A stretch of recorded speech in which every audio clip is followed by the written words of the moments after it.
que não conhecia ao Criador.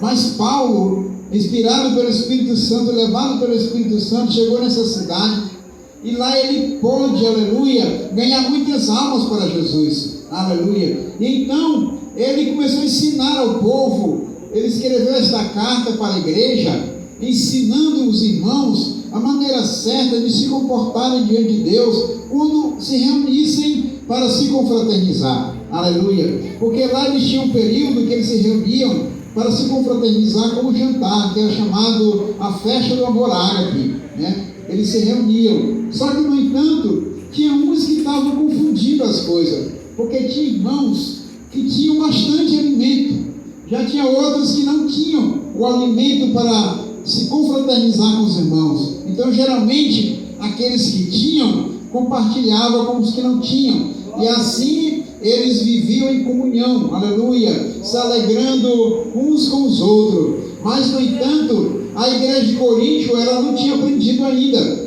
Por quê? Porque Coríntio, aleluia, como eu já falei, não era uma nação judaica, uma nação que não tinha princípios bíblicos. Mas, no entanto, através do apóstolo Paulo, aleluia, a igreja, ela começou a aprender. Olha, irmãos, e a igreja de Coríntios, ela era uma igreja que tinha muita carnalidade no meio da igreja, no meio do povo.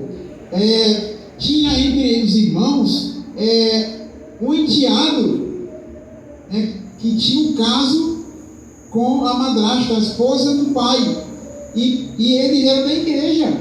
E Paulo ficou indignado com aquela situação, porque ninguém tomou uma atitude. Então Paulo teve que tomar uma atitude em relação a essa situação, e começou a criticar.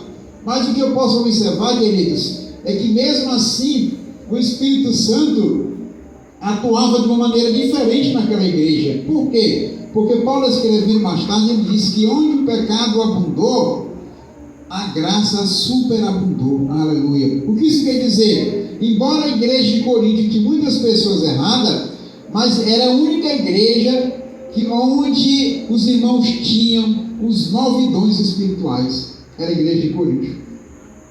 Apesar da carnalidade ser grande, mas tinha pessoas que eram fiéis. O que nós podemos aprender com isso?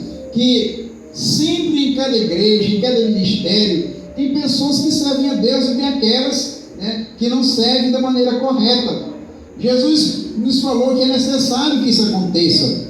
Ele nos deu exemplo daqueles homens, do trabalhador que plantou a boa semente e foi dormir. Quando ele acordou, os trabalhadores viram que tinha uma planta diferente no meio das outras. E eles disseram: Senhor, o que aconteceu? Ele falou assim: enquanto dormíamos, o inimigo veio e plantou. Aí ele disse: o senhor quer que a gente arranque isso? Não, agora não. Deixa para a hora da colheita. Porque na hora da colheita eu vou saber quem deu fruto e quem não deu. Ou seja, quem é verdadeiro e quem não é verdadeiro. Foi o que aconteceu, Na hora da colheita, o trigo, ele dá fruto, dá suas bagens de trigo, os grãos. Já o joio não. O joio não põe fruto nenhum. Então isso aí é a diferença. Assim também somos nós cristãos. Não adianta nós queremos expulsar, aleluia, os nossos irmãos, que muitas vezes a gente pensa que está dando trabalho na igreja, dificuldade, mas quem é o dono da igreja é Jesus. O que nós podemos fazer é orar por essas pessoas, para que Deus tenha misericórdia, para que nós possamos ensiná-las, dar bom testemunho. Quem sabe essas vidas podem se converter, Jesus deu exemplo também dos terrenos, que é pedregulho, dos terrenos em que a semente é jogada no caminho, vem as aves e come. Jesus deu exemplo também daquelas que nascem plantadas dos espinhos, os espinhos sufocam e ela morre. Então não cabe a nós, aleluia, tomar nenhuma atitude precipitada, porque de repente aquela semente pode produzir frutos. Jesus deu outro exemplo também, que o dono de um sítio chegou para pegar o fruto, a árvore não tinha fruto. Então Jesus disse: olha, está com 3 anos que eu venho aqui e essa planta não quer dar fruto, pode cortar e jogar fora. Aí o que era cuidador disse: não, senhor, espera mais um ano, vou dar mais uma oportunidade para ela, vou adubar, vou podar. Se ela não der fruto esse ano, a gente corta. Então o Senhor, Ele está sempre dando oportunidade para nós, aleluia, para aqueles que estão errantes, para que possam mudar, porque Deus, aleluia, no momento Ele está deixando a sua graça sobre nós. Nós estamos no período da graça, nós estamos no período da tolerância de Deus.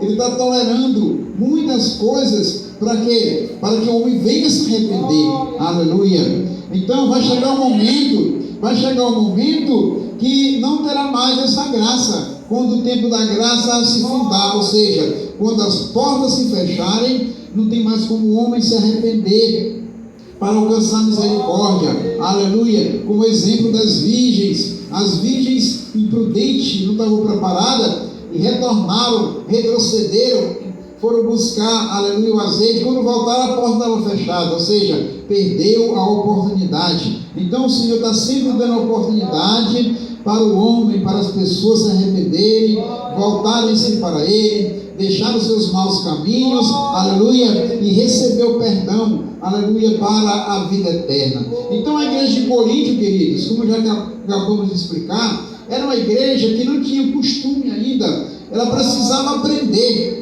E Paulo falou o seguinte: olha, eu não vou louvar, eu não vou elogiar vocês, porque o comportamento de vocês é pior do que é das pessoas que não são cristãs. Ou seja, vocês se reúnem para se confraternizar, aí começam a humilhar aqueles que não têm, né? Vocês têm muito, em vez de repartir com aqueles que não têm. E além de tudo isso, irmãos, eles ainda faziam mais, eles se embriagavam. Paulo fala que em heresia, que eles estavam sendo hereges, deturpando a verdadeiro ensinamento que ele tinha dado para os irmãos.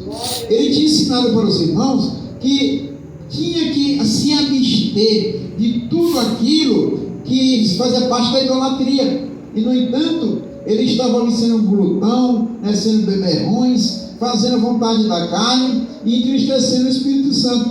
Então Paulo falou o seguinte: então eu quero dizer para vocês que vocês têm que aprender o que Jesus ensinou, que quando nós formos celebrar a ceia, nós temos que esperar um pelo outro, ou seja, está sempre em concordância, em comunhão, aleluia, se alegrando, aleluia. Tem ministério por aí, queridos, que eu já vi, lá em Minas Gerais, os irmãos, quando eles pegam o cálice, eles trocam com o irmão, passa para o irmão dele e ele pega do irmão, quer dizer, eles ficam confraternizando, Isso é uma demonstração de que a gente precisa estar sempre nos confraternizando com o irmão, Então, Jesus, ele nos ensina que através da confraternização, através do amor, aleluia, vidas serão transformadas, serão mudadas.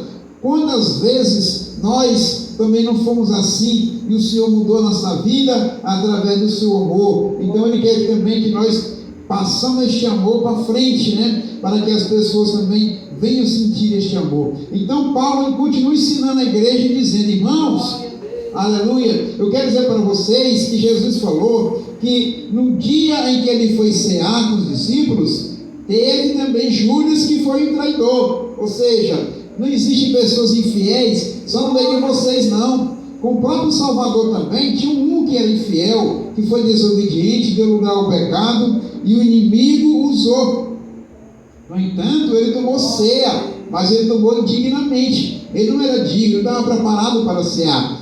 Então Paulo disse: mas eu quero dizer para vocês que vocês têm que se examinarem antes de tomar a Santa Ceia. Por quê? Porque a Santa Ceia, aleluia, é um momento em que nós estamos ali para homenagear, ou seja, fazer em memória a morte e a ressurreição do nosso Salvador. Porque Jesus, ele morreu pelos nossos pecados e nos ressuscitou para nos justificar diante de Deus. Então, é um ato simbólico, mas muito importante, que o cristão precisa sempre estar lembrando. Por quê? Porque isso é uma demonstração que nós estamos em comunhão com o nosso Salvador. O cristão precisa cear, ele tem que estar ceando sempre para demonstrar que ele está em comunhão com o seu Salvador. Temos referência da Bíblia que diz, o próprio Jesus falou, que aquele que não comer da sua carne e não beber do seu sangue, não é digno do reino de Deus. Então, nós temos que nos preparar preparar sempre antes da ceia, pedir perdão para Deus, se consagrar, jejuar, porque muitas vezes o inimigo faz de tudo para querer impedir desse momento glorioso, porque é uma festa linda, queridos, é uma festa que nós vamos lembrar o sofrimento que Jesus passou por nós. Assim também acontecia com o povo de Israel. No período da Páscoa, eles comiam, irmãos, pão sem fermento, eles comiam erva amarga, com carne sem sal, carne de cordeiro. Eles comiam para poder lembrar o sofrimento que eles passaram. Aleluia. Então, eles lembravam que eles saíram da escravidão do Egito, que eles foram libertos por Deus. Então o cristão também, quando ele ceia, ele está lembrando que ele foi um pecador e que hoje ele está remido pelo sangue de Jesus. Glória a Deus. Então isso é um momento de alegria para nós. Então o apóstolo Paulo está ensinando a igreja: irmãos, não seja culpado da morte de Jesus, não seja culpado, aleluia, do sofrimento de Jesus. Para quê? Porque nós não venhamos ser condenados. Porque muitas das vezes ele vai e explica mais adiante, por quê? Tem muitas pessoas hoje que às vezes ele não cresce espiritualmente, é porque eles tomam sede de qualquer jeito, às vezes nem pede perdão para Deus por atos que fizeram, aí ele adoece, e muitos até dormem, como ele falou, muitos que até morriam. Por quê? Porque ele estava fazendo coisa errada, estava sendo culpado da morte do Senhor. E o Senhor, Ele quer que todos nós participemos.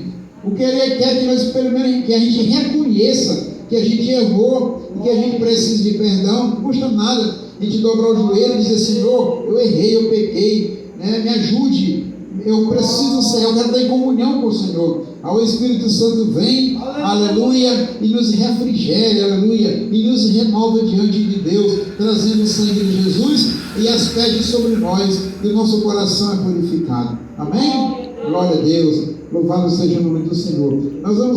Eu vou